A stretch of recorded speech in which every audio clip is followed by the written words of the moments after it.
তো আজকে দেখো আমি যে পিডিএফটা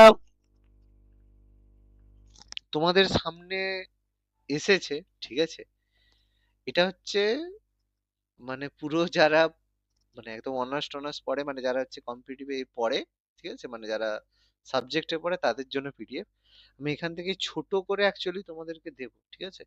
পিডিএফটার পেজ নাম্বার দেখতে পেরেছো? 47, 47 পেজের পিডিএফ আছে, ঠিক আছে।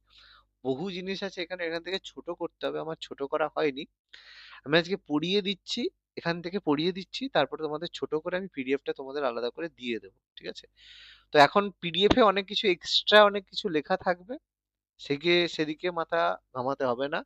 আমি যেগুলো হাইলাইট করে দেব সেগুলোকে আমি আলাদা করে পিডিএফ এর মধ্যে শুধু সেই লাইনগুলোই থাকবে, সেভাবে আমি করিয়ে দেবো, ঠিক আছে। তো একটু অন্যরকম ভাবে আজকে ক্লাসটা হবে। তো পিডিএফটা যখন পাবে তখন দেখবে ছোট থাকবে, এখন একটু অনেক কিছু এক্সট্রা থাকবে। বেশি মাথা ঘামাতে হবে না, যা আমি আন্ডারলাইন করব সেই লাইনগুলো তোমরা পড়লেই হবে। পুরো যখন পিডিএফ দেবো শুধু সেই লাইনগুলোই থাকবে, প্রয়োজনীয় লাইন।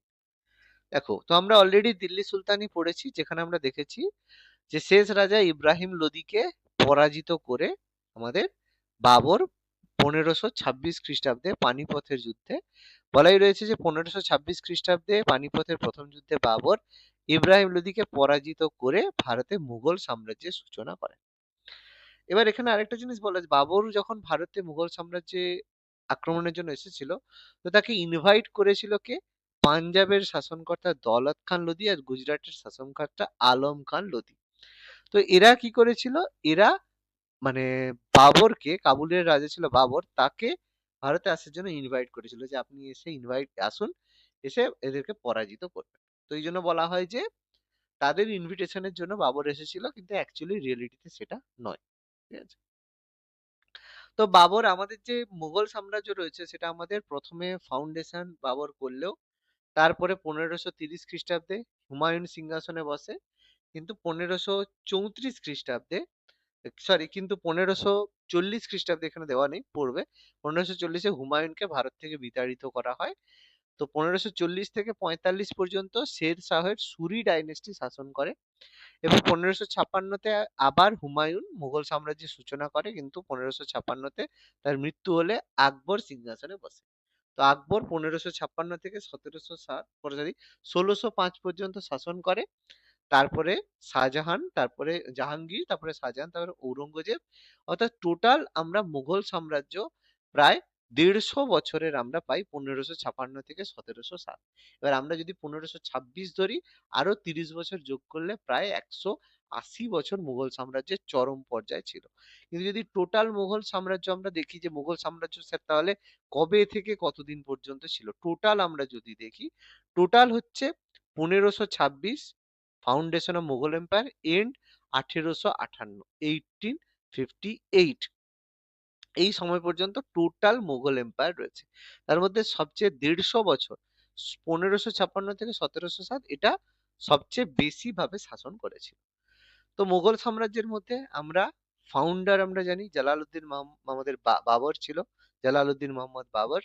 তারপরে হুমায়ুন, নাসিরুদ্দিন মোহাম্মদ হুমায়ুন, তারপরে আকবর, তারপরে জাহাঙ্গীর, তার প্রকৃত নাম ছিল সেলিম, তারপরে শাহজাহান যার প্রকৃত নাম ছিল খুররাম, আর ঔরঙ্গজেব, যেটা কিন্তু ঔরঙ্গজেব কিন্তু শেষ নয়, তারপরেও কিন্তু পরবর্তী মুঘল সম্রাটরা ছিল, কিন্তু এরা মানে মূল শাসকের মধ্যে বলা হয়ে থাকে, ঠিক আছে।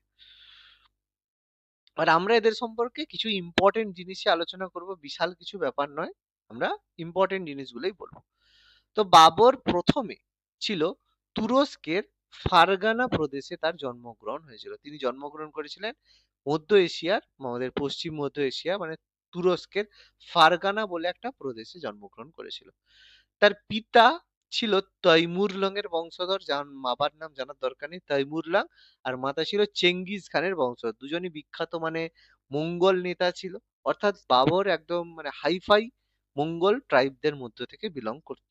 এবার তৈমুরলং, চেঙ্গিজ খান, এদের অ্যাকচুয়াল হিস্ট্রি যদি পড়ো তাহলে বুঝতে পারবে এরা মানে এদের যে ট্রাইব মানে একদম যাকে বলা হয় চরম শত্রু ছিল, ঠিক আছে। আমি এখানে খুব বেশি আলোচনা করবো না, চেঙ্গিজ খান, তাইমুরলং এর এম্পায়ার কেন অ্যাটাক করেছিল, হ্যান ত্যান অনেক কিছু ব্যাপার রয়েছে, এগুলো আমি ডিসকাস করবো না। মানে দুটো যে বংশ ছিল, এই দুজনেই কিন্তু দুটো সম্পূর্ণ ডিফারেন্ট জায়গায় বিলং করতো। চেঙ্গিজ খান আজকের দিনে যে মঙ্গল রয়েছে, মঙ্গল মানে চীনের যে উপরের অংশ মঙ্গল সেখানে ছিল, আর তাইমুর লাং ছিল ইরানের শাসক, ঠিক আছে, ইরানের অঞ্চলে। মানে মঙ্গল ইরান অ্যাটাক করেছিল এবং সেখানে যারা ছিল সবাইকে মানে মহিলারা ছিল তাদের সঙ্গে যায় জোর জবরদস্তি, এবং তারপরে তাদের যে বাচ্চারা হয়েছিল সেই বাচ্চাগুলো হচ্ছে মুঘল। ঠিক আছে, মানে এক কথায় নাজায়েজ অলাদরা সব, ঠিক আছে, কোনো এদের কোনো রক্তের ঠিক নেই। তো সেই জন্য ব্যাপারগুলো এরা হচ্ছে অ্যাকচুয়ালি মানে একদম ডার্টি ব্লাড মুঘলরা, ঠিক আছে, কিন্তু তাদেরকে আমাদের একটু গ্লোরিফাই করে দেখানো হয়ে থাকে, ঠিক আছে। যদি বলে আমরা মুঘল ব্লাড, মনে রাখবে যে ব্লাডটাই অ্যাকচুয়ালি ডার্টি ব্লাড, ঠিক আছে। তো যাই হোক, এখানে চঙ্গিজ তৈমুরলং চেঙ্গিজ খানের বংশধর ছিল। এবার প্রথমে আমরা খুব বেশি আলোচনা এখানে করব না, এইসব জায়গায় কিচ্ছু পড়তে হবে না, একদম কিছু পড়তে হবে না। তো মোগল করে আমাদের 1526 খ্রিস্টাব্দে ঔরঙ্গজেব পরে 1526-এ পানিপথের যুদ্ধ হয়, যেই যুদ্ধের মাধ্যমে বাবর কি করে ভারতে মুঘল সাম্রাজ্যের এস্টাবলিশ করে। তো এই পানিপথের যুদ্ধ প্রথমবার যেখানে ভারতে প্রথম কামান এবং বন্দুকের ব্যবহার হয়েছিল। এর আগে সব তীর টির এইসব নিয়ে যুদ্ধ হতো, কিন্তু বাবর তুরস্ক থেকে প্রথমবার আমদানি করেছিল কামান আর বন্দুকের সাহায্যে।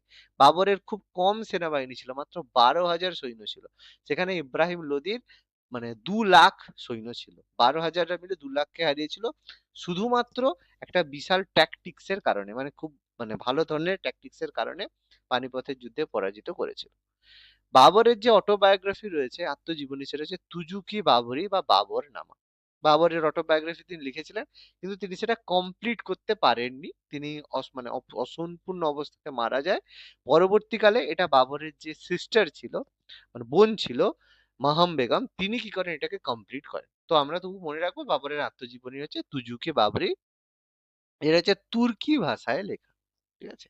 আর এই বাবর নামাকে পরবর্তীকালে ফার্সি ভাষায় অনুবাদ করেছিলেন কে? আব্দুল রহিম খানে খানা। কিন্তু এটা পরীক্ষায় আসে না, আমাদের পরীক্ষায় আসে ফার্সি ভাষায় অনুবাদ করেছে, ফার্সি ভাষায় অনুবাদ করেছিল আব্দুল রহিম খানে খানা, এটা পরীক্ষায় খুব একটা আসে না। কিন্তু পরীক্ষায় আসে বাবর নামাকে ইংরেজিতে কে অনুবাদ করেন, এটাই বেশি পরীক্ষায় আসে। এটা হচ্ছে মাদাম বিভারিজ, এইটা খুব বেশি পরীক্ষায় আসে, ঠিক আছে। বাবরের যে ক্যাপিটাল ছিল আগ্রা, ভারতবর্ষে বাবরের ক্যাপিটাল ছিল আগ্রা, কিন্তু তার সমাধি রয়েছে কাবুলে। একমাত্র শাসক যার মৃত্যু হয়েছিল ভারতে, কিন্তু তার সমাধি রয়েছে পাকিস্তানে কাবুলে, কারণ তিনি বলেছিলেন যে তার মৃত্যুর পরে তাকে যেন কাবুলে সমাধিস্থ করা হয়, আগ্রায় মৃত্যু হলেও, কারণ তার সেখানে মা, তার দিদা সেখানেই তাদের মানে সমাধি রয়েছে, এই জন্য তারও সমাধি সেখানে রয়েছে। এটা হচ্ছে বাবরের সম্পর্কে হলো। এবার এখানে দরকার নেই। আহ, হুম। পরবর্তী বাবরের সময় যুদ্ধের মধ্যে তিনটা গুরুত্বপূর্ণ যুদ্ধ। প্রথমে 1526-এ পানিপত তো করলাম। দ্বিতীয় যুদ্ধ হচ্ছে 1527 সালে ব্যাটেল অফ খানোয়া। এটা খুব গুরুত্বপূর্ণ যুদ্ধ হয়েছিল, এটা পরীক্ষা জাস্ট এটাই পড়ে যে খানোয়ার যুদ্ধ কবে হয়েছিল।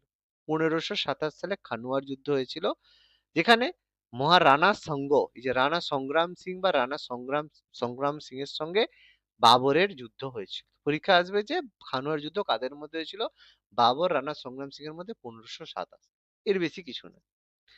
1528 খ্রিস্টাব্দে পরের বছর যুদ্ধ হয়েছিল ব্যাটেল অফ চান্দেরি, চান্দেরির যুদ্ধ হয়েছিল। চান্দেরির যুদ্ধে পরাজিত করেছিল বাবর কাকে? মেদিনী রয়কে, নামটা দেওয়া আছে মেদিনী রায়কে চান্দেরের যুদ্ধে পরাজিত করেছিল। শুধু এখান থেকে এইগুলোই থাকবে নোটসে, তোমাদের এই জিনিসগুলোই থাকবে, শুধু এই পয়েন্টগুলোই থাকবে, কারণ ফুল নোটসটা এখানে আছে তো, মানে ছোট করা হয়নি। বাবর তার রাজধানী কাবুল থেকে দিল্লিতে ট্রান্সফার করেছিলেন, যে দিল্লিতে ট্রান্সফার করেছিলেন প্রশাসনিক সুবিধার জন্য। বাবরের জীবনের শেষ যুদ্ধ সেটা হচ্ছে 1529 খ্রিস্টাব্দে ঘরঘরার যুদ্ধ, ব্যাটেল অফ ঘরঘরা, যেটা হচ্ছে মামুদ লোদির সাথে হয়েছিল। এই যে কোথায় আছে, এই যে মামুদ লোদি, ঠিক আছে, অনেক নাম এখানে আছে, এর মধ্যে মামুদ লোদির সঙ্গে বাবরের যুদ্ধ হয়েছিল। এই মামুদ লোদি হচ্ছে এই যে ইব্রাহিম লোদি ছিল তার ভাই ছিল, ঠিক আছে। তো তিনি যুদ্ধ করেছিলেন মামুদ লোদি, তার সঙ্গে ব্যাটেল অফ ঘরঘরা হয়েছিল, কিন্তু 1530-এ বাবরের মৃত্যু হয়ে যায়। হুম। এরপর এই যে বাবরের এই যে যুদ্ধ এখানে দেওয়া আছে, সরি সরি, ইব্রাহিম লোদি না, সিকান্দার লোদির কনিষ্ঠ পুত্র ইব্রাহিম লোদির ভাই, ও আমি ভাই বললাম সম্ভবত, হ্যাঁ, ইব্রাহিম লোদির ভাই ছিল, মানে সিকান্দার লোদির কনিষ্ঠ পুত্র ছিল মামুদ লোদি। মানে তোমাদের শুধু এইটুকু জায়গাটা করলেই হবে, লাস্টের এই অংশটা, বাকি ডিটেলস এর দরকার নেই, আমি দিয়ে দেবো নোটসে, পেয়ে যাবে, চাপ নেই। এরপর সিংহাসনে বসলো সুযোগ্য পুত্র হুমায়ুন। এবার হুমায়ুন শব্দের অর্থই হচ্ছে সৌভাগ্যবান, যার অনেক সৌভাগ্য, কিন্তু ভদ্রলোকের জীবনে কোনোদিন সৌভাগ্য পেতে হয়নি। ওই জন্য যার নাম যেরকম হবে তার জীবন সেরকম হবে, এরকম কোনো ব্যাপার নেই। সে হচ্ছে সমস্যা সংকুল সন্তান, মানে তার জীবনে শুধু সমস্যাই ছিল।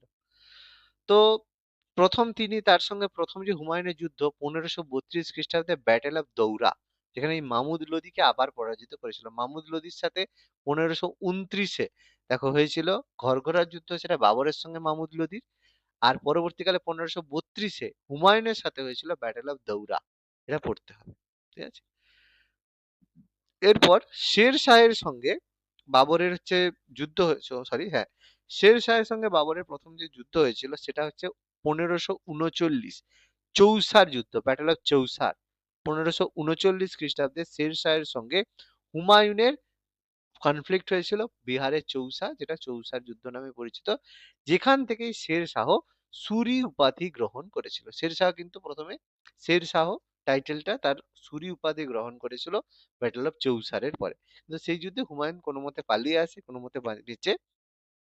পরের বছর 1540 যুদ্ধ হয় ব্যাটেল অফ কনৌজ, কনৌজের যুদ্ধ বা ব্যাটেল অফ বিলগ্রাম। সেখানে হুমায়ুন পরাজিত হয়ে মানে কাবুল এসে তার ভাইকে হেল্প চায়, কিন্তু হেল্প না করার জন্য হুমায়ুন এখান থেকে পালিয়ে তোমার ইরানে পালিয়ে যায়। প্রথমে অমরকোটে রাজা ভীর সালের কাছে গেছিল, যেখানে রাজা উদয় সিং এর শরণাপন্ন হয়, সেখানে 1542 খ্রিস্টাব্দে আকবরের জন্ম হয়েছিল, ঠিক আছে। তো হুমায়ুন তার আগে পালিয়ে গিয়েছিল এখান থেকে, ভারত ছেড়ে চলে যায়, এবং সেখানে পারস্য বা ইরানের রাজা ছিল শাহ তাহমাম, ঠিক আছে, তার কাছে হেল্প চেয়েছিল যে ও তুমি হেল্প করো, আমি কি করব। তো হুমায়ুন এরা ছিল সুন্নি মুসলিম, তো হুমায়ুন বলছে ঠিক আছে আমি শিয়া মুসলিম ধর্ম গ্রহণ করব। মুসলিমদের দুটো ট্রাইব আছে, শিয়া সুন্নি, ঠিক আছে, দুটো ভাগ রয়েছে। এটা সম্পূর্ণ হচ্ছে যারা জানো ভালো, না জানলে, যদি না জানার জন্য কিসের জন্য আলাদা হয়েছে, কি ব্যাপার, যদি না জানো বলবে, আমি এক্সট্রা বলে দেবো, কোনো সমস্যা নেই। তো বেশিরভাগ মুসলিম রয়েছে যারা এখানে ভারতে সুন্নি, তো তারা হচ্ছে শিয়া ধর্ম, যে ইরানের যারা তারা শিয়া রয়েছে। তো সেই ধর্মগ্রহণ যখনই বললো যে আমাদের শিয়া হলে তাহলে হেল্প করব, তো হেল্প করার জন্য তাহমাম তাকে হেল্প করে। হেল্প করার জন্য 1545 খ্রিস্টাব্দে মানে 1445-এ প্রথমবার অ্যাটাক করে, কিন্তু খুব একটা বেশি সাফল্য পায়নি। তারপর ফাইনালি 1555-তে হুমায়ুন কি করে সিকান্দার সুরকে ব্যাটেল অফ সিরহিন্দের যুদ্ধে পরাজিত করে। মানে 1545 থেকে 55 পর্যন্ত প্রায় 10 বছর ধরে হুমায়ুন বারবার অ্যাটাক করেছে, ঠিক আছে।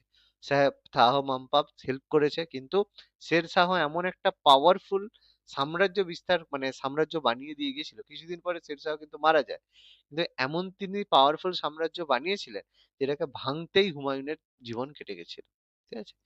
তো ফাইনালি সিরহিন্দের যুদ্ধে পরাজিত করে সিকান্দার সুরকে সরিয়ে হুমায়ুন আবার মুঘল সাম্রাজ্যকে রিএস্টাবলিশ করে, কিন্তু বেশি দিন বাঁচেনি, কারণ 1565-তে এস্টাবলিশ করার পরে 1556 সালে হুমায়ুন মারা যায়। এই যে সিঁড়ির 1556-তে পড়াশোনা করতে গিয়েছিল, সিঁড়ি থেকে পড়ে গিয়ে মারা যান, 28শে জানুয়ারি মারা গেল।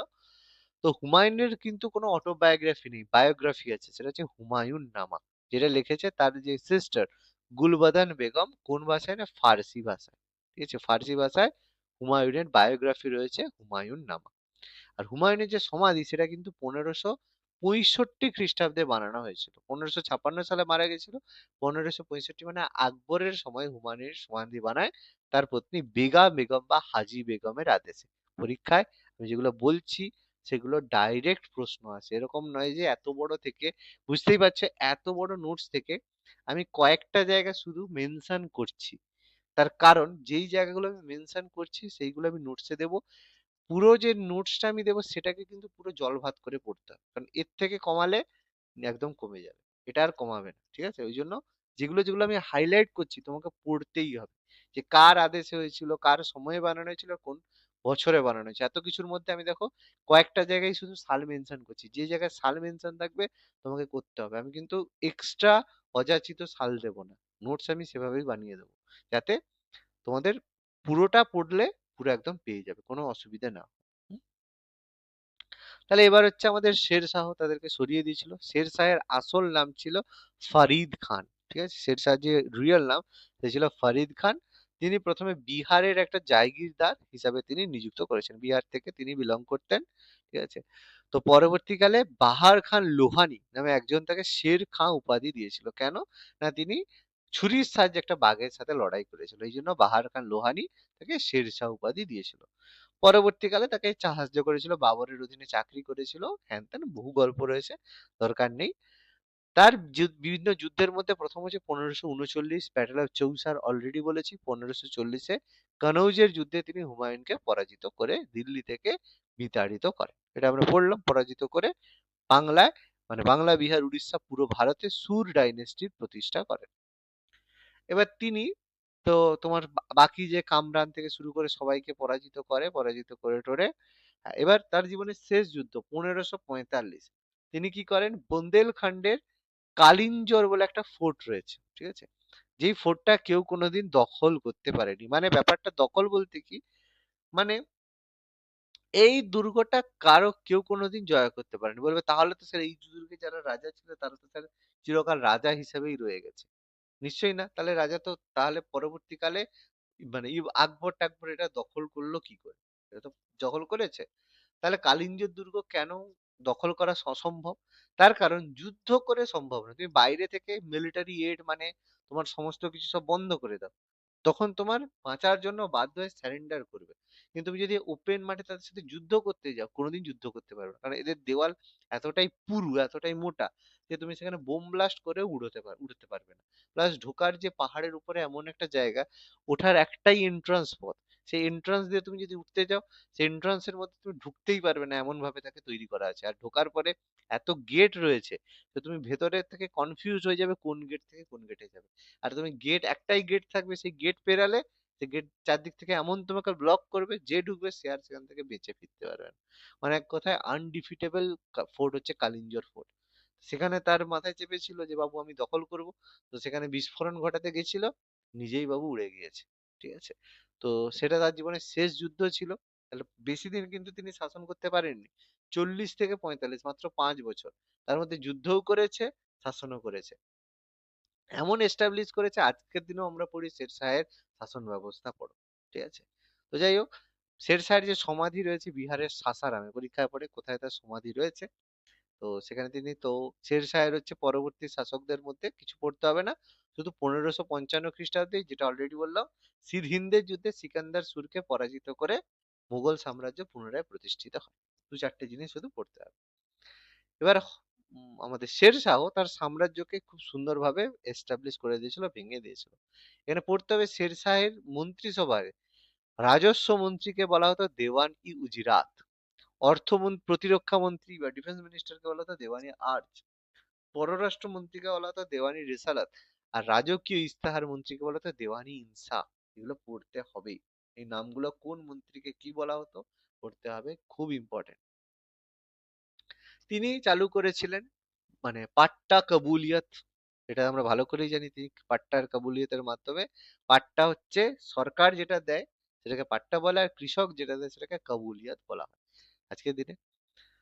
তো তিনি এছাড়া আম, রূপার মুদ্রা, রুপিয়া, তামার মুদ্রা দাম, আর সোনার মুদ্রা আশরাফি প্রবর্তন করেছিলেন, ঠিক আছে, খুব গুরুত্বপূর্ণ। তাছাড়া তার রাজপথ নির্মাণ তো খুব গুরুত্বপূর্ণ, তাই তিনি বিভিন্ন রাজপথ বানিয়েছিলেন, যেটা আজকের দিনে জিটি রোড, গ্র্যান্ড ট্রাঙ্ক নামে পরিচিত।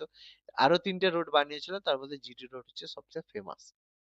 তিনি প্রথমবার ঘোড়ার পিঠে ডাক চলাচলের ব্যবস্থা চালু করেন। ঘোড়া ডাক চলাচল হবে ঘোড়ার পিঠে, সেটা কিন্তু তিনিই প্রথম চালু করেছিলেন, ঠিক আছে। তার সময় গুরুত্বপূর্ণ ফাউন্ডেশনে পুরানা কিল্লা দিল্লিতে তিনি প্রতিষ্ঠা করেছিলেন। পরীক্ষায় যেগুলো আসে সেগুলো দেখো, আরো পাশাপাশি বহু জিনিস কিন্তু দেখতে পাচ্ছ আছে, আমি সেগুলো একদমই দাগ দেব না, আর সেগুলো একদমই নোটসেও দেব না। যেটা দেব সেটা ডিট্টো মুখস্থ করতে হবে। হুম? শেরশাহের মুঘল সাম্রাজ্যের দ্বিতীয় পর্ব, কারণ এরপরে শের হুমায়ুন দখল করে 1555 সিরহিন্দের যুদ্ধে সিকান্দার সুরকে পরাজিত করে তিনি জয়লাভ করেন। এটা আমি অলরেডি বললাম, সেই কথাটা এখানে লেখা রয়েছে। এবার আকবর সিংহাসনে বসে। এবার আকবরকে সিংহাসনে বসানোর জন্য সবচেয়ে বেশি হেল্প করেছিল কে? বাইরাম খাঁ। এই বাইরাম খাঁ কে ছিল? হুমায়ুনের সেনাপতি ছিল। কিন্তু মাত্র 14, হুমায়ুন তো কম বছর বয়সে, মানে বয়সে মারা যান, কিন্তু আকবর তখন মাত্র 14 বছর বয়সে ছিল। সেই জন্য যখন মানে পানিপথের দ্বিতীয় যুদ্ধ হয় 1556, সেই সময় হুমায়ুন মাত্র, আকবর মাত্র 14 বছরের বয়স ছিল। তো সেখানে 1556-তে তোমার হচ্ছে, কোথায় এখানে লাস্ট পর্যন্ত আছে না, নেই, এখানে আছে, আমি এখানে ঠিক করে লিখে দেবো। 1556 খ্রিস্টাব্দে পানিপথের দ্বিতীয় যুদ্ধ হয়, যেই যুদ্ধে আদিল শাহের সেনাপতি ছিল হিমু, যার সাথে যুদ্ধ হয় আমাদের আকবরের। কিন্তু অ্যাকচুয়ালি আকবরের সাথে যুদ্ধ হয়নি, হয়েছে বৈরাম খানের সাথে, কারণ তিনি ছিল।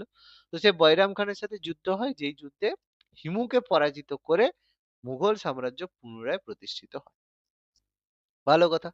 তো এবার এই যে হুমায়ুন, বৈরাম খান ছিল, সে বৈরাম খান ছিল খুব পাওয়ারফুল, কারণ তিনি আকবরকে পুরো একদম নিজের মতো, মানে ছেলের মতোই করতেন। তিনি চাইলেই রাজা হতে পারতেন, কিন্তু তিনি কখনো হননি। ঠিক আছে। তো যাই হোক, তো এখান থেকে যখন এবার বৈরাম খাঁ কি করে, শাসক বানিয়ে পুরোপুরি আকবরকে কন্ট্রোল করতে থাকে, আকবরের মানে আকবরই শাসন, কিন্তু পুরো কন্ট্রোল এ করে। তো সেই জায়গায় আকবর কি করে বুঝতে পারে, তো আকবর কি করে হুমায়ুনের সাথে একটা, মানে বৈরাম খানের সাথে একটা কনফ্লিক্ট হয়, কনফ্লিক্টের মাধ্যমে বৈরাম খাঁকে এখান থেকে সরিয়ে দিয়েছিল। আমি ডিটেলস ভিতরে যাচ্ছি না, দুবারের গল্প, এখানে সুন্দরভাবে অনেক গল্প লেখা রয়েছে। এবার আকবর তারপর মানে 1560-এ, সে অলরেডি 18 বছর যখন হয়ে গেছে, সে বুঝে গেছে না এবার আমি নিজের শাসন ব্যবস্থা পরিচালনা করব। ওই জন্য আকবর নিজে শাসন করেছে 1560 থেকে 1605, দীর্ঘ সময়, ঠিক আছে, প্রায় 45 বছর তিনি শাসন করেছেন একদম নিজের মতো করে। ঠিক আছে। তার সময় অনেক কিছু যুদ্ধ হয়েছে, অনেক কিছু গল্প রয়েছে, কিচ্ছু করার দরকার নেই। ঠিক আছে। এসব কার সাথে দুর্গ হয়েছে, রানী দুর্গাবতীর সঙ্গে, তার জন্য দুর্গাবতী এক্সপ্রেস, হ্যান ত্যান বহু গল্প আছে, পড়তে শুরু করলে মাথা খারাপ হয়ে যাবে, স্যার কিচ্ছু পড়তে হবে না। বলো বলো বলো। স্যার ওই এর যুদ্ধ হুমায়ুনের ওই শেষ শাহের সময় যে সিরহিন্দের যুদ্ধ নাকি একটা, হুম, 1555। স্যার ওটা স্যার কার সঙ্গে হয়? সিকান্দার সুর, এই যে দেখো, আমি অনেকবার কথাটা লেখা আছে, দেখো এই যে সিকান্দার সুর, শের শাহের যে উত্তরসূরি, শের শাহ তো 45-এ মারা গেল, এবার তারপরে তো তার ছেলে নাতি টাতি তারা তো সিংহাসনে বসবে। হ্যাঁ হ্যাঁ সেই সিকান্দার সুর এতদিন 55 পর্যন্ত রাজত্ব করেছে। হ্যাঁ। এবার হুমায়ুনকে যদি সরাতে হয়, তাকে তো সুর ডাইনেস্টিকে তো সরাতে হবে। সিরহিন্দের যুদ্ধ হলো, যেখানে সিকান্দার সুরকে সরিয়ে দিল, ব্যাস। সুর আচ্ছা, ডাইনেস্টি সিকান্দার এন্ড, সুরের সঙ্গে যে লড়াইটা সেটা সিরহিন্দ। সেটাই সিরহিন্দের যুদ্ধ।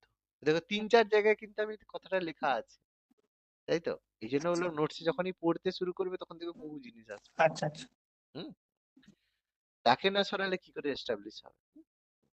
আকবরের সঙ্গে দেখো পানিপথের দ্বিতীয় যুদ্ধ থেকে আকবর বসে, বৈরাম খান ছিল তার অভিভাবক।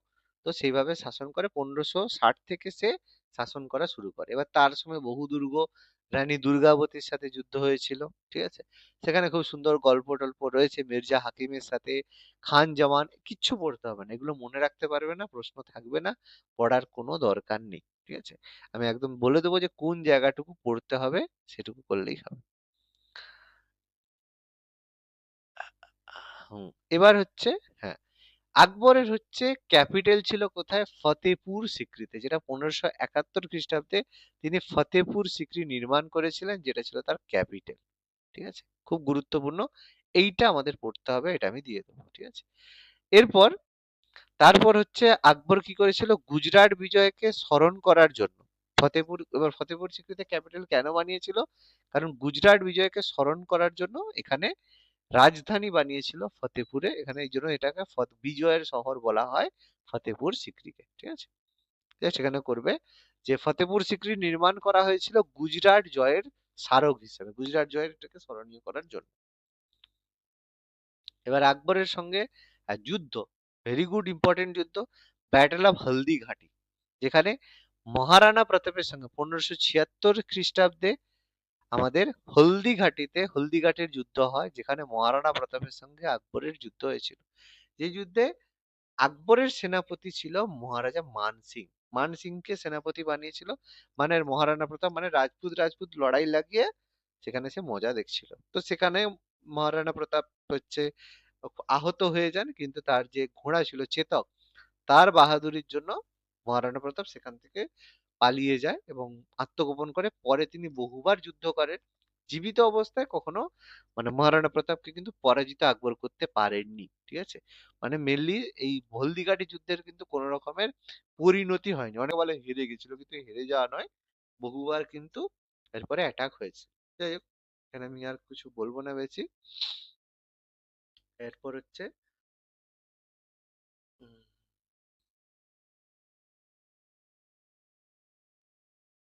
আচ্ছা, আকবরের 1600 খ্রিস্টাব্দে যে লড়াই, এটা ছিল আহমেদনগর জয়, যেটা খুব ফেমাস। চাঁদ বিবি সুলতানা আকবরের বিরুদ্ধে প্রতিরোধ করে তুলেছিল। এই আহমেদনগর বাহামনি সাম্রাজ্যের অংশ ছিল, যেটা কনফ্লিক্ট হয়েছিল আকবরের সঙ্গে চাঁদ বিবি সুলতানার কনফ্লিক্ট। এটা আমাদের পড়তে হয় কবে হয়েছিল এটা। আর আকবরের জীবনের যে শেষ যুদ্ধ, সেটা ছিল 1601 খ্রিস্টাব্দে আসিরগড় দুর্গ দখল। এটা ছিল আকবরের জীবনের শেষ যুদ্ধ। ঠিক আছে, ব্যাস এইটা পর্যন্ত ব্যাপার। তারপরে তো আকবরের সবার নবরত্ন ছিল, 9 জেমস। তার মধ্যে গুরুত্বপূর্ণ কিছু নাম, এগুলো পড়তে হবে, নামগুলো মনে রাখতে হবে। টোডরমল, তানসেন, আবুল ফজল, ফৈজি, বীরবল, আব্দুল রহিম খানে খানা, মুল্লা দো পেয়াজা, মান সিং, এরা ছিল। তার মধ্যে তানসেন ফেমাস ছিল কিসের জন্য? তার গানের জন্য ফেমাস ছিল। আকবর, তারপর হচ্ছে আব্দুল, এবার হচ্ছে তোমার প্রথম ইংরেজ যিনি আকবরের দরবারে এসেছিলেন, তিনি হচ্ছেন র্যালফ ফিচ। এটা আমাদের পড়তে হবে। তানসেনের হচ্ছে পড়ার মতো কিছু নয়, হ্যাঁ, মনসবদারি প্রথা আকবর চালু করেছিল 1577 খ্রিস্টাব্দে। ঠিক আছে, তিনি মনসবদারকে জাট ও সাওয়ার হিসাবে ভাগ করেছিলেন। জাট কথার অর্থ ব্যক্তিগত, আর সাওয়ার কথার অর্থ কতজন এ থাকবে।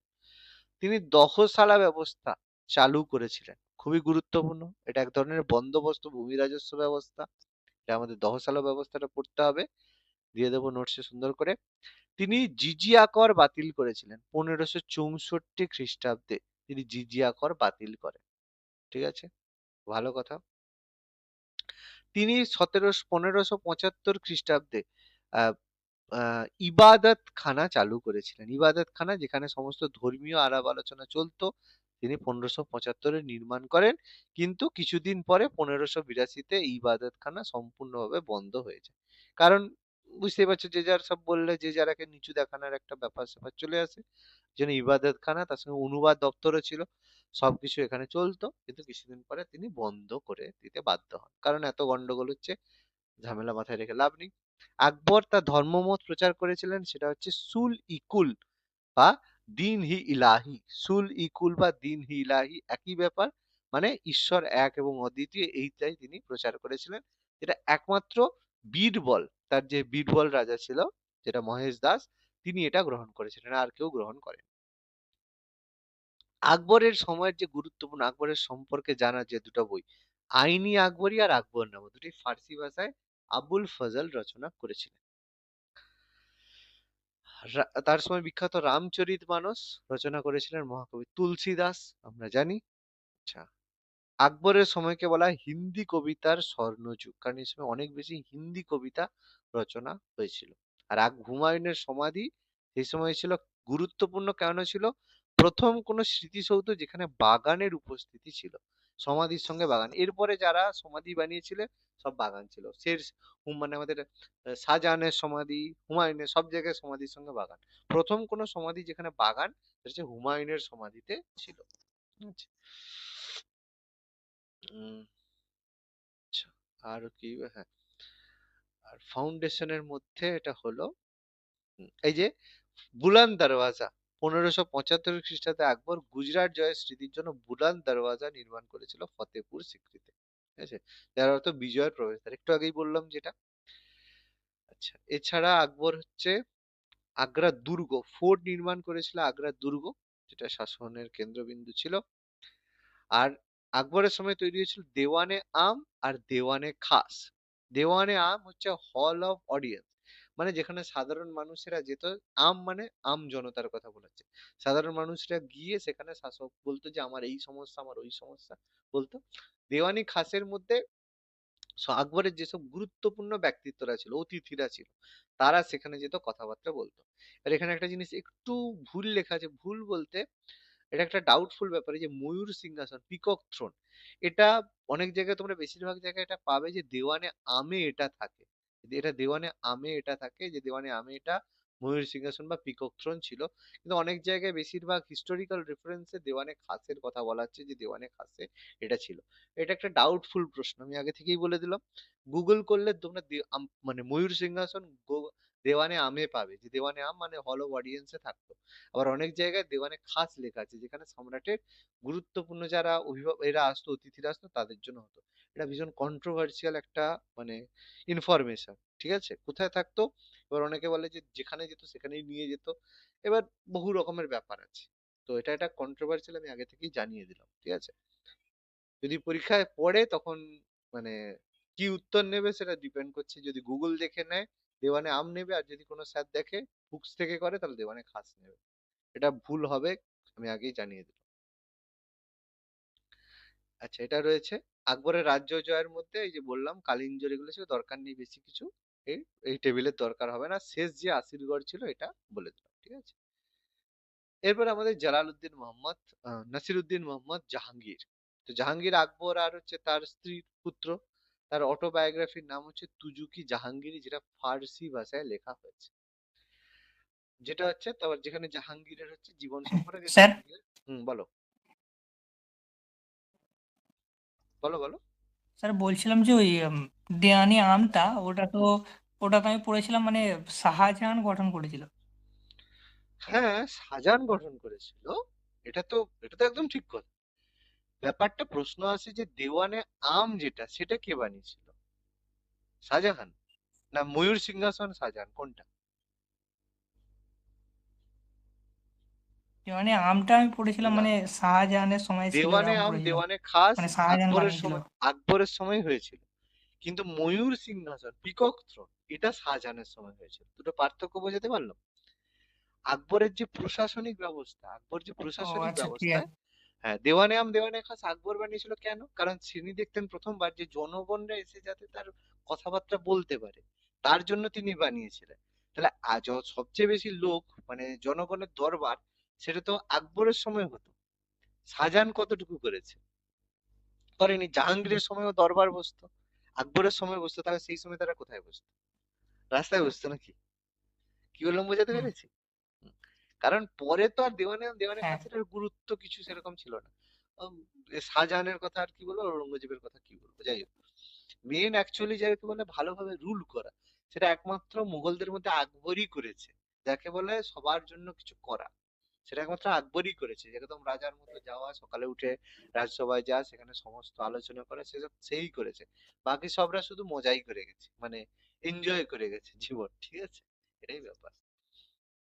জাহাঙ্গীরের কথা তো বলে লাভ নেই। বেশিরভাগ সময় প্রথম প্রথম একটু ভালো ছিল, ওই মমতাজের পাল্লায় পড়ে মদ খেয়ে জীবন শেষ করে দিয়েছে। আচ্ছা, যাই হোক। তো আকবরের জীবদ্দশায় তার পুত্র সব অত্যাধিক মদ্যপানে মারা যাওয়ায় জাহাঙ্গীরকে শাসন দেওয়া হয়েছিল। ওই যে জাহাঙ্গীর রাজা হয়েছিল, আকবর কিন্তু চাইছিল বলে সেরকম নয়। আর জাহাঙ্গীরকে রাজত্ব দিতই না।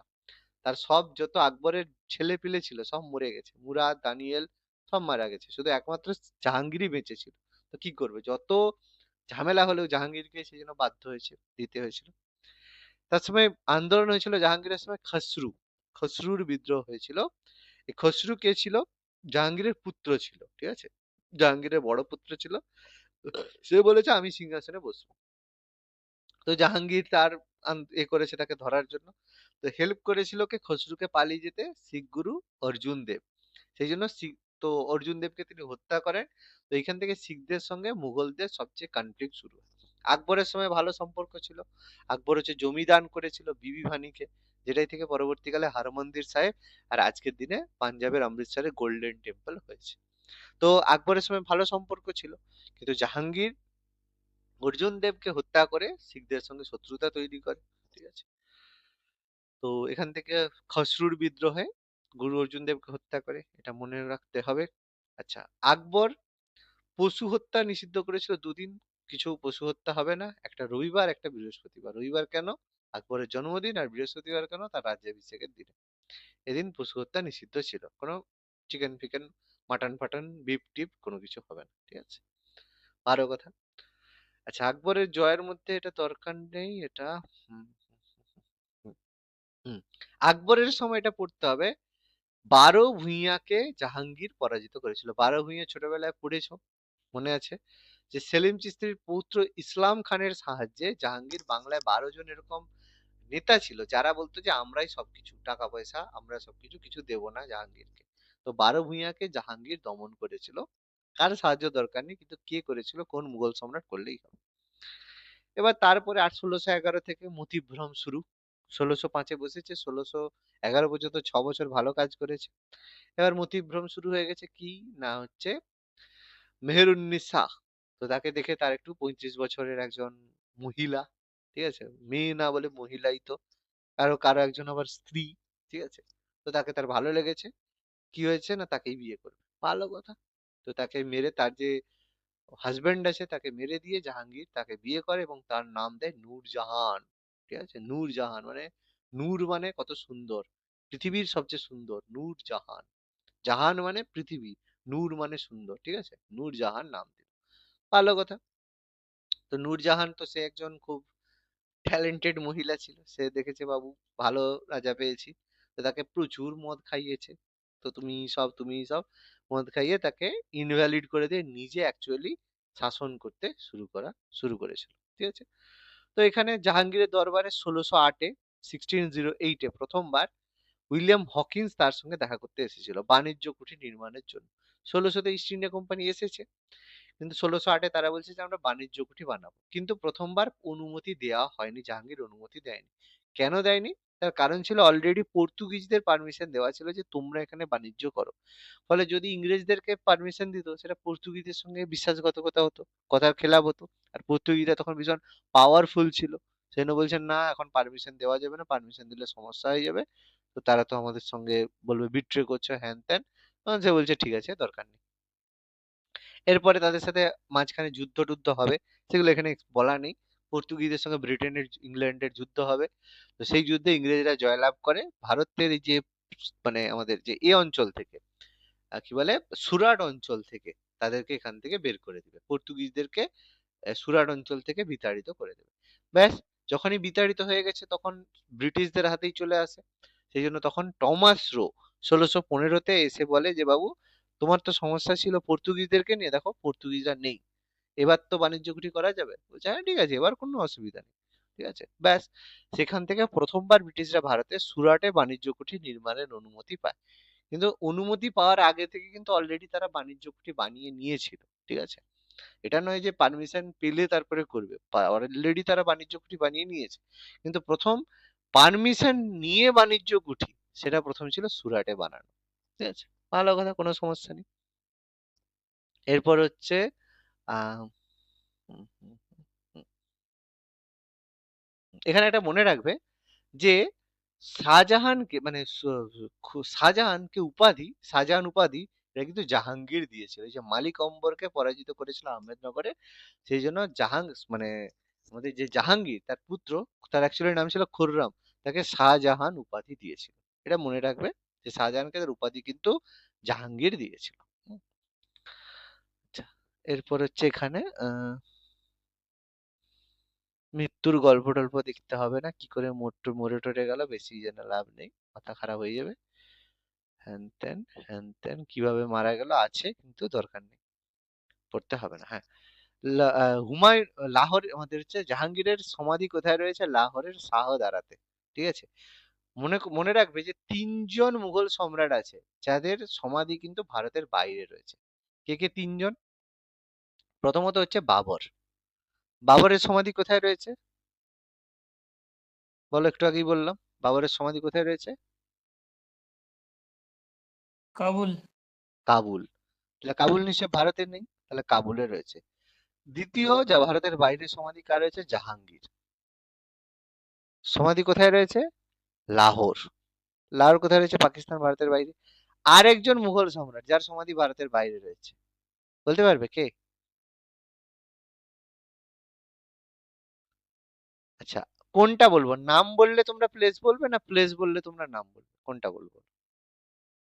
আমি প্লেস বলবো, তোমাকে নাম বলতে হবে। নাম বললে তোমাকে প্লেস বলতে হবে, তুমি যেটা বলবে আমি সেটা বলবো, বাকিটা তোমাকে বলতে হবে। বলো, কোনো সমস্যা নেই, ট্রাই করো না, কি আছে। রয়েছে ওই জাহাঙ্গীরের মনে হয়। জাহাঙ্গীর তো বলে দিলাম, লাহোর। দুজনের তো বললাম, আরেকজন। হ্যাঁ লিখেছে তো। আরেকজন কে? স্যার সহজ। হুমায়ুনের মনে হচ্ছে। না না, হুমায়ুনের হুমায়ুনের তো রাতারাতি দিল্লিতে। হয়েছে। হুমায়ুনের দিল্লিতে আছে তো। আচ্ছা, আমি প্লেস বলছি, তোমরা নামটা বলতে পারবে আশা করি। হ্যাঁ রেঙ্গুন। মায়ানমারে রয়েছে রেঙ্গুন। এবার বলো কে?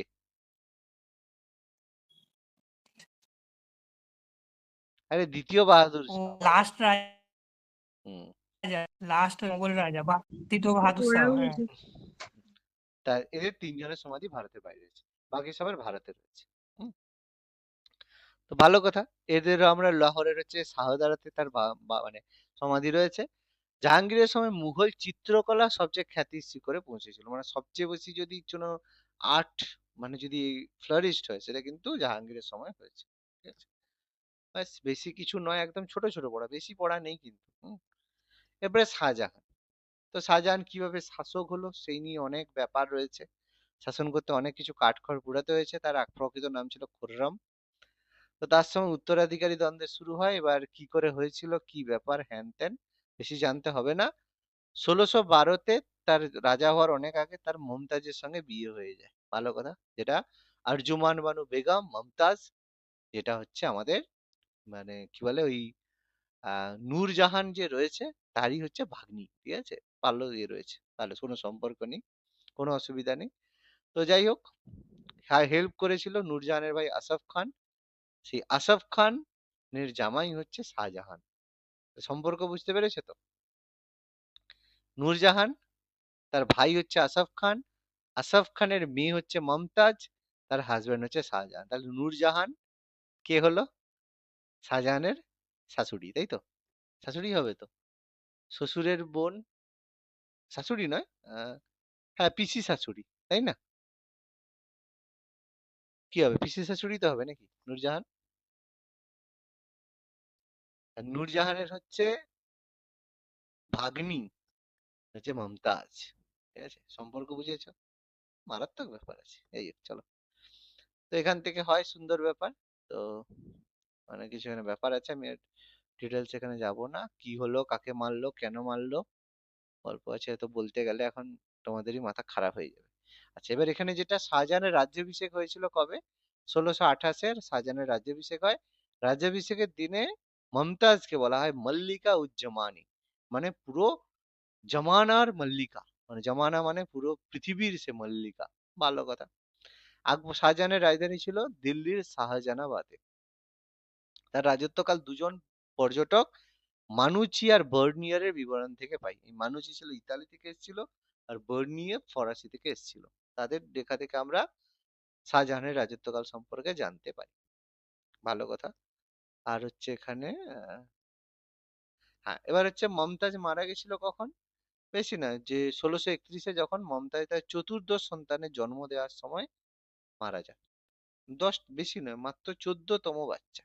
ঠিক আছে, 14তম বাচ্চার জন্য ডেলিভারি করতে গিয়ে তিনি মারা যান। ভালো কথা। এবার যেখানেই হতো প্রেগনেন্ট, যেখানেই যুদ্ধ করতে যেত মমতাজকে সঙ্গে করে নিয়ে যেত। তো প্রেগনেন্সি অবস্থায় 14তম বাচ্চার সময় যুদ্ধ করতে যাবে, তখন পুরো একদম পালকিতে করে নিয়ে যাচ্ছে। তো ভাবো, প্রেগনেন্ট অবস্থায় ব্লাড লস হচ্ছে, সেই সময় তাকে নিয়ে যেতে হবে, মানে বাড়িটা ভালো আর কি। যাই হোক, কি আর বলবো। তো নাকি তার মৃত্যুতে শাহজাহান নাকি তার মৃত্যুতে এত ভেঙে গেছিল যে তাজমহল বানানোর সিদ্ধান্ত নেয়। ও আচ্ছা, এই জন্য এতটাই ভেঙে পড়েছিল যে মৃত্যুর পরে যে মমতাজ আর শাহজাহানের নিজের মেয়ে ছিল, ঠিক আছে, সে দেখতে হচ্ছে মমতাজের মতো। তো তার সাথে শাহজাহান বিয়ে করেছিল নিজের মেয়েকে, কিসের জন্য না মমতাজের মতো দেখতে। ওই এতটাই ভালোবাসা ছিল। আচ্ছা, ভালো কথা। তাহলে তাজমহল নাকি সিম্বল অফ লাভ। আচ্ছা, ভালো কথা বলেছে যখন মেনে নিলাম আর কি। এরপর হচ্ছে শাহজাহান, আর কিছু দরকার নেই। যে শাহজাহান হচ্ছে 1635-এ ময়ূর সিংহাসন তৈরি করেছিল, তার মধ্যে কোহিনূর হিরে টিরে সব অ্যাসেম্বল করে। আর বেশি কিছু বেশি কিছু করতে হবে না। হ্যাঁ, আকবরের সভার মধ্যে ছিল আব্দুল আহমেদ লাহোরী, ঐতিহাসিক, যিনি পরবর্তীকালে আকবরের যে বায়োগ্রাফি বাদশাহনামা রচনা করেছিলেন। খুব গুরুত্বপূর্ণ। তিনি সিজদা পাইবস বন্ধ করে জমিন বস এবং চার তসলিম প্রথা প্রবর্তন করে। আগে ছিল সিজদা পাইবস, সেটা বন্ধ করে দিয়ে জমিন বস আর চার তসলিম প্রথা চালু করেছিলেন। জমিন বস মানে সম্রাটের সামনে বসা। তিনি আবার পুনরায় ওই তীর্থকর, যেটা বন্ধ করেছিল, আজ আকবর বন্ধ করেছিল, সেটা আবার তিনি চালু করেন। তাকে প্রিন্স অফ বিল্ডার্স বলা হয়, কারণ তিনি এত কিছু বানিয়েছিলেন। তাকে মুঘল শাসনের সুবর্ণ যুগ বলা হয়। আচ্ছা, ভালো কথা বলা হয়। আর তাজমহল যমুনা নদীর তীরে বানানো হয়েছিল, যার আর্কিটেকচার ছিল উস্তাদ আহমেদ লাহোরি। এটা আমরা মুকায়াত খান, বা এটা হচ্ছে তার প্রধান স্থপতি তাজমহলের, এটা মনে রাখতে হবে। আচ্ছা, আর এখানে উম, উম, উম, আচ্ছা, ওর তার জীবনের শেষ সময় 1657-তে তার যে চার পুত্র দারা শিকো, শাহ সুজা, ঔরঙ্গজেব, মুরাদ বক্সের মধ্যে লড়াই হয়। এই যে জাহানারা আর রওশনরা, জাহানারার সঙ্গে শাহজাহান বিয়ে করেছিল, তার নাকি মমতাজের মতো দেখতে। ভালো কথা। তো জাহানারা এরা সমর্থন করেছিল, উত্তরাধিকারী দ্বন্দ্ব সূচনা হলো। তারপর যখনই দ্বন্দ্ব হয়, তারপরে আকবরকে শাহজাহানকে বন্দি করে রেখে দিয়েছিল। বলছি তারপরের ব্যাপার। ঔরঙ্গজেব, শাহজাহানের জীবদ্দশাতে ঔরঙ্গজেব তাকে বন্দি করে 1658-তে একদম নিজেকে শাসক ঘোষণা করে বন্দি করে রেখেছিল। তো ঔরঙ্গজেবের শাসক হওয়ার পিছনে অনেক গল্প রয়েছে, আমি আলোচনা করব না, একদমই বলবো না। ব্যাকগ্রাউন্ড করতে গেলে অনেক সময় লাগবে, কিন্তু তোমাদের পরীক্ষার জন্য কিছু লাগবে না। আচ্ছা, শুধু এটা মনে রাখবে, ঔরঙ্গজেবের যে চার পুত্র ছিল, তারা কে কোথাকার শাসক ছিল। শাহ সুজা বাংলার শাসক ছিল, মুরাদ গুজরাটের শাসক ছিল বা ট্যাক্স কালেক্ট করতো, ঔরঙ্গজেব দাক্ষিণাত্য বা ডেকানের শাসক ছিল, আর দারা শিকো দিল্লিতে তার বাবার হচ্ছে সহ শাসকের হিসেব মতো কাজ করতো। ফলে স্বাভাবিকভাবে প্রত্যেকেই জানতো বড় ছেলে দারা শিকো, আর সে তার বাবার হয়ে সঙ্গেই কাজ করছে, তো সেই শাসক হবে। কিন্তু ঔরঙ্গজেব মনে করে যে সে বেশি এলিজিবল, সে বেশি এবল, তো সেই জন্য সে বলছে না, আমাকে দিতে হবে। তো ভালো কথা, সুন্দর কথা। এই জন্য যুদ্ধ হয়। প্রথম বাহাদুরগড়ের যুদ্ধ হয়, ব্যাটেল অফ বাহাদুরগড়, যেখানে সুজার সঙ্গে দারা শিকোর সঙ্গে দারা শিকোর সঙ্গে সুজার যুদ্ধ হয়। যেই যুদ্ধে কি হয়, সুজা পালিয়ে যায়, তার মানে বাহাদুরগড়ের যুদ্ধে উইনার হলো কে, দারা শিকো। ভালো কথা। এরপর হচ্ছে ধর্মাতের যুদ্ধ হয়, সেখানে অরঙ্গজেব আর মুরাদ, মানে মুরাদ যে দুই ভাই রয়েছে, তারা মিলে দারার সঙ্গে দারা শিকোর বিরুদ্ধে যুদ্ধ করে। সেই যুদ্ধে ঔরঙ্গজেব জয়লাভ করে। ভালো কথা। এরপরে ব্যাটেল অফ সমুরগড়, সাল দেওয়া আছে পাশে, 1658, 1658, এটাও 1658। এখানে ঔরঙ্গজেবের হাতে দারা শিকো পরাজিত হয়, ঔরঙ্গজেবের হাতে দারা শিকো পরাজিত হয়, এবং ঔরঙ্গজেব তার সমস্ত ক্ষমতা দখল করে নেয় এবং নিজেকে শাসন হিসেবে ঘোষণা করে। ঠিক আছে, মেরে টেরে দেয় এরপরে। আর ব্যাটেল অফ হচ্ছে দেওরাইয়ের যুদ্ধ, যেখানে দারা শিকোকে হত্যা করে। এটা এই যে কথাগুলো বলা আছে যুদ্ধ, এগুলো অ্যাকচুয়ালি কোনো যুদ্ধ নয়, যেটা কনফ্লিক্ট। যে যুদ্ধ হলে একটা আলাদা ব্যাপার হয়, এগুলো সব হচ্ছে গোপন হত্যা। মানে দেখেছে একে এদিক থেকে মেরে দিচ্ছে, কিন্তু নাম যে জায়গায় হয়েছিল দেওরাইয়ের যুদ্ধ, কোনো যুদ্ধ টুদ্ধ নয়। সেই জায়গায় তাদেরকে বন্দি করে রেখেছিল, বন্দি করে এই সমুরগড়ের যুদ্ধের পরে বন্দি করে রেখেছিল, দেওরাই জায়গায় গিয়ে তাদেরকে সেখানে ব্রুটালি হত্যা করে, মেরে গলা কেটে তার বাবাকে পাঠিয়ে দিয়েছে, যে দেখো তোমার প্রিয় ছেলের গলা, ধরো মাথা রাখো। ঠিক আছে, তো এগুলোকে যুদ্ধ বলা যায় না, যুদ্ধ অন্য ব্যাপার। তো এখানে দেওরাই জায়গায় দারাকে হত্যা করে। তারপর সুজাকে খাঞ্জোয়ারের যুদ্ধে হত্যা করে, খাঞ্জোয়ার বলে একটা জায়গায়, সেখানে সুজাকে হত্যা করে, তার যে আরেক ভাই সুজাকে হত্যা করে। তারপর 1651-তে মুরাদকে হত্যা করে, মানে সবাইকে মেরে দিয়ে ঔরঙ্গজেব আলমগীর উপাধি নিয়ে সিংহাসনে বসে যায়। ভালো কথা, কোনো সমস্যা নেই। সিংহাসন বাবারই তো, সিংহাসন বসবে, কোনো অসুবিধা নেই। এর আগেও সবাই সবাইকে মেরে সিংহাসনে বসেছে, সেও মেরে বসেছে। খারাপ কি কাজ সে কি করেছে? কোনো কিছু খারাপ কাজ করেনি, ব্যাস। আলমগীর, প্রথম আলমগীর উপাধি তিনি গ্রহণ করেন, এই জন্য ফার্স্ট আলমগীর, প্রথম আলমগীর যদি বলা হয়।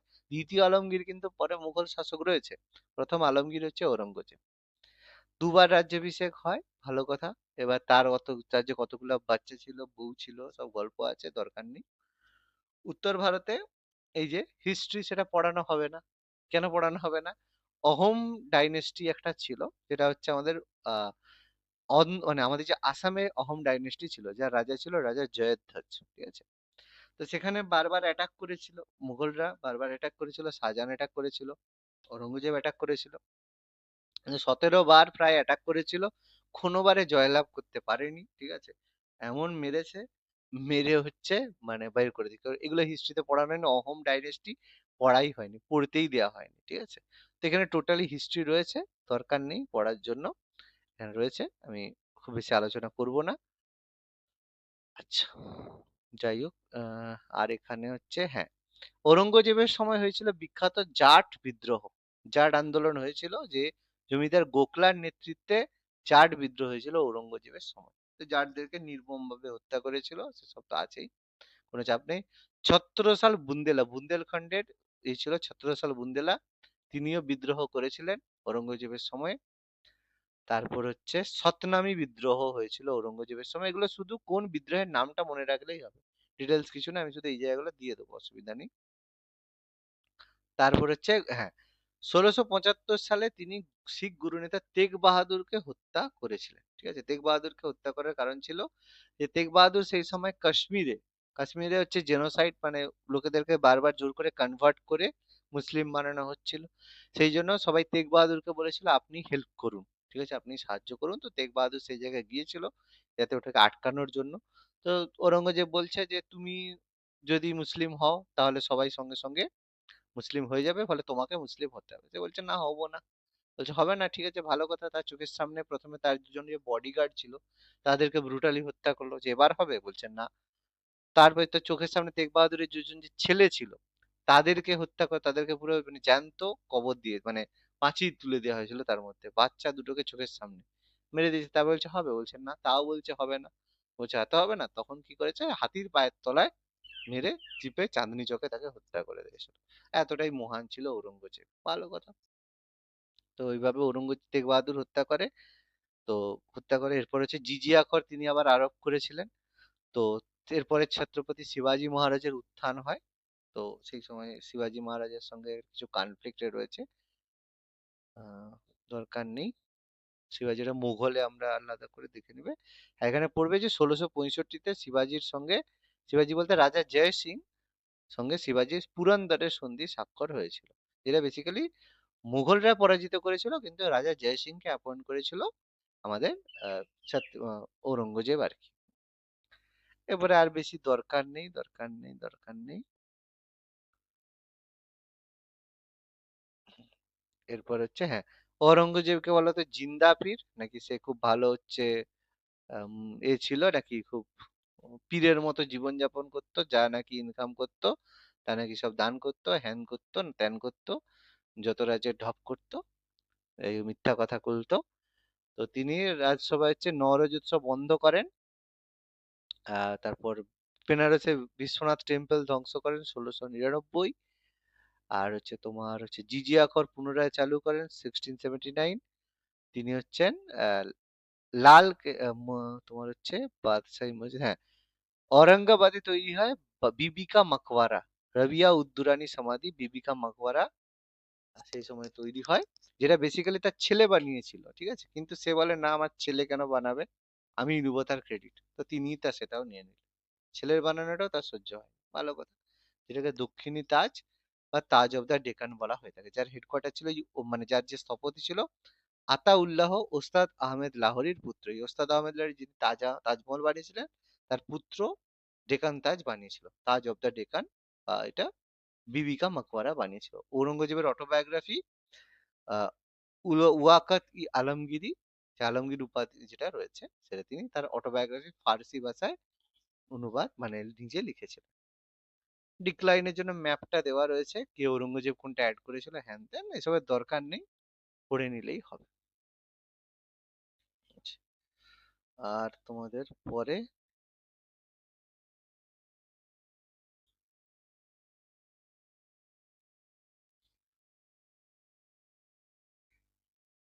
হুম, এবার পরবর্তী মুঘলের মধ্যে ঔরঙ্গজেবের মৃত্যু স্যার 1707। হ্যাঁ, বলো বলো।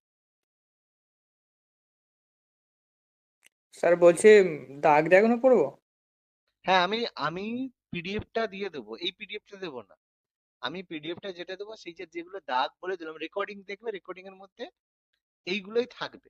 যখন পড়বে তখন দেখবে দাগ গুলো হাইলাইট আসবে।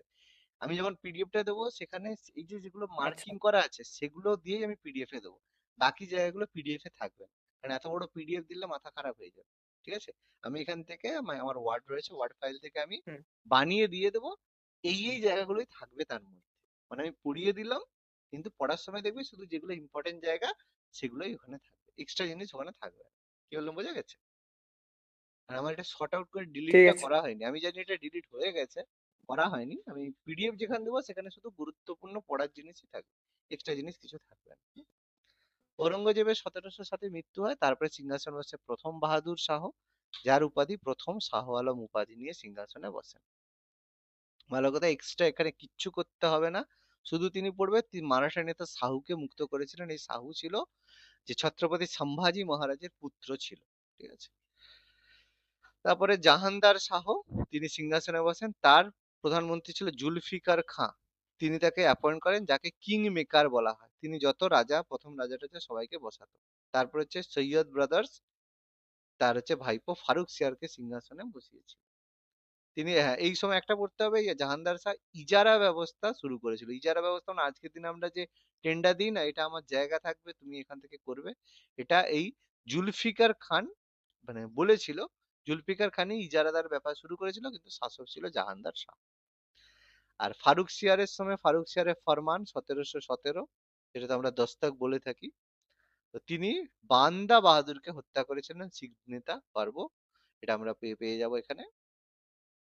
তারপরে রফিউদ্দৌলা, কিছুদিন রফিউদ্দৌলা এরা বসেছিল, তাকে দ্বিতীয় শাহজাহান বলা হয়ে থাকে, কিন্তু তিনি আফিমের নেশায় মারা যান। ঠিক আছে, কোনো চাপ নেই, এদের আর কোনো কাজ নেই। মোহাম্মদ শাহ, যাকে বলা হতো, ডাকনাম ছিল রঙ্গিলা, মেয়েদের পোশাক পরে রাজসভায় আসতেন, মদ টদ খেয়ে সবসময় ঘুরে বেড়াতেন, কোনো চাপ নেই। তার সময় হচ্ছে নাদির শাহ ভারত আক্রমণ করে 1739, আক্রমণ করে ভারত থেকে কোহিনুরিরে ময়ূর সিংহাসন নিয়ে চলে গেছিল। এই নাদির শাহকে ইরানের নেপোলিয়ন বলা হয়। ব্যাস, তারপর আর কিছু সেরকম নেই। আহমদ শাহ সিংহাসনে বসেন। এই, এই,